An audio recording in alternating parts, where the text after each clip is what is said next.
Ah, there you are. Pull up a chair by the fireside. I'm going to tell you a story, but it's not for the faint of heart. My name is Julia Norton, and you're listening to Dark and Twisty Tales, a weekly telling of the lesser-known and more grisly folk stories and fairy tales. Are you sitting comfortably? Then I shall begin. For the month of October, I'm going to be taking a little break from the grim stories to bring you some classic horror stories, which I'll be bringing once a week instead of twice monthly. I hope you enjoy. Sleep tight. The Telltale Heart by Edgar Allan Poe.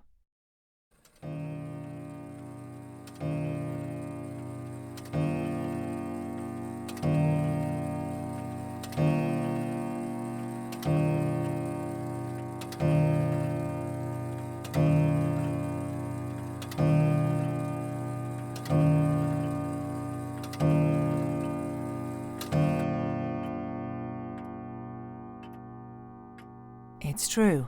Yes, I have been ill, very ill. But why do you say that I've lost control of my mind? Why do you say that I'm mad? Can you not see that I have full control of my mind? Is it not clear that I'm not mad? Indeed, the illness only made my mind, my feelings, my senses stronger, more powerful. My sense of hearing especially became more powerful. I could hear sounds I had never heard before. I heard sounds from heaven, and I heard sounds from hell. Listen, and I will tell you how it happened. You will see, you will hear how healthy my mind is. It is impossible to say how the idea first entered my head. There was no reason for what I did. I did not hate the old man. I even loved him. He had never hurt me. I did not want his money. I think it was his eye. His eye was like that of a vulture.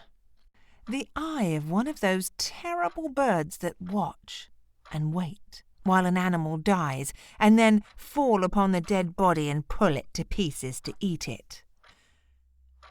When the old man looked at me with his vulture eye, a cold feeling went up and down my back. Even my blood became cold. And so I finally decided I had to kill the old man and close that eye forever. So, you think that I am mad? A madman cannot plan. But you should have seen me. During all of that week, I was as friendly to the old man as I could be, and warm and loving. Every night about 12 o'clock, I slowly opened his door. And when the door was open wide enough, I put my hand in, then my head. In my hand I held a light covered over with a cloth so that no light showed. And I stood there quietly. Then carefully I lifted the cloth just a little so that a single, thin, small light fell across that eye. For 7 nights I did this, 7 long nights, every night at midnight. Always the eye was closed, so it was impossible for me to do the work, for it was not the old man I felt I had to kill, it was the eye, his evil eye. And every morning I went to his room with a warm, friendly voice. I asked him how he'd slept. He could not guess that every night, just at 12, I looked at him as he slept. The 8th night I was more than usually careful as I opened the door. The hands of a clock moved more quickly than did my hand. Never before had I felt so strongly my own power. I was now sure of success.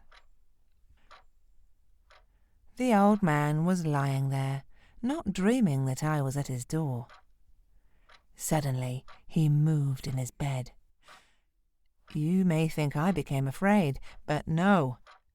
The darkness in his room was thick and black. I knew he could not see the opening of the door. I continued to push the door, slowly, softly. I put in my head. I put in my hand with the covered light. Suddenly, the old man sat straight up in bed and cried, "Who's there?" I stood quite still. For a whole hour I did not move, nor did I hear him lie down again in his bed. He just sat there, listening. Then I heard a sound, a low cry of fear which escaped from the old man.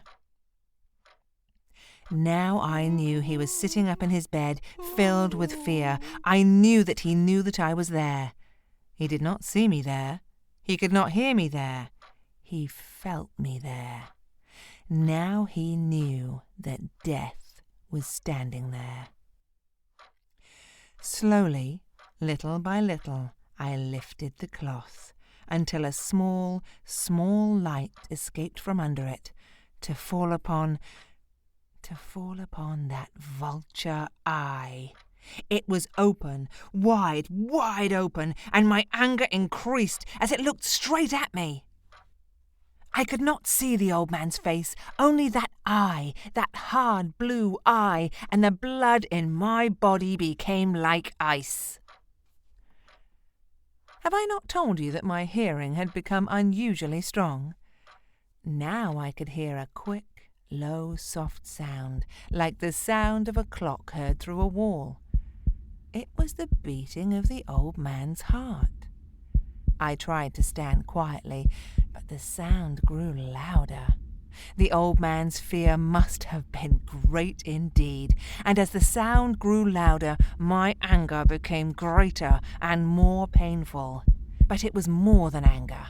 In the quiet night, in the dark silence of the bedroom, my anger became fear.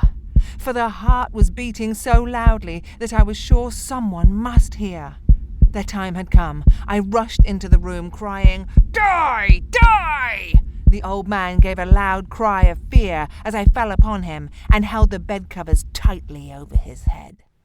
Still his heart was beating, but I smiled as I felt that success was near.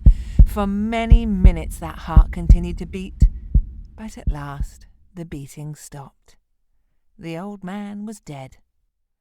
I took away the bedcovers and held my ear over his heart. There was no sound. Yes, he was dead, dead as a stone. His eye would trouble me no more. So, am I mad, you say?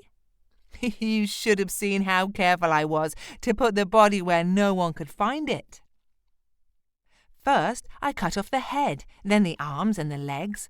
I was careful not to let a single drop of blood fall on the floor. I pulled up 3 of the boards that formed the floor and put the pieces of the body there.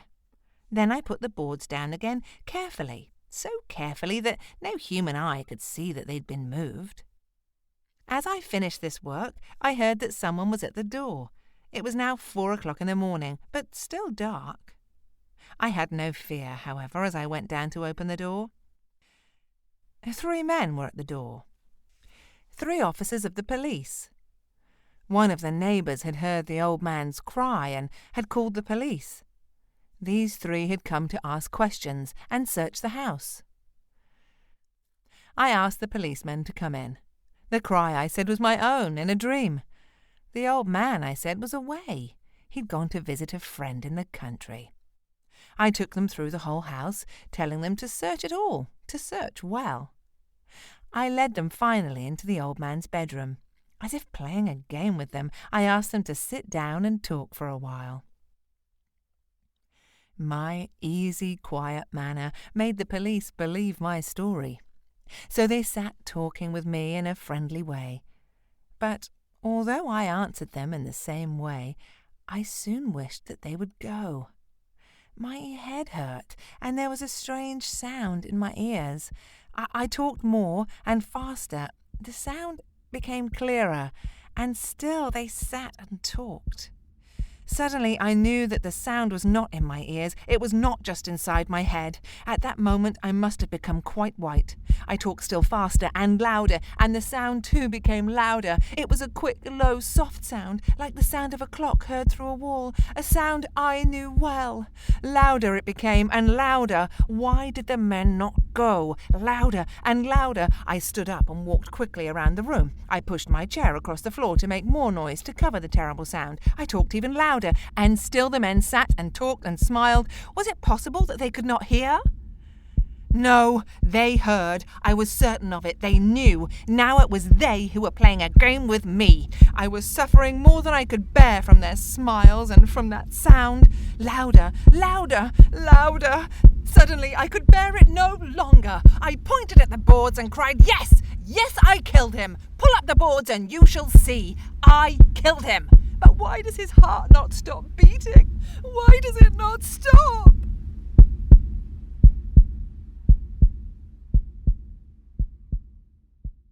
Thank you for listening to Dark and Twisty Tales. If you liked what you heard, please subscribe on iTunes, rate, review, and share with all your friends. You can also get more information about me, Julia Norton, at julianorton.com. So, until the next time, bye.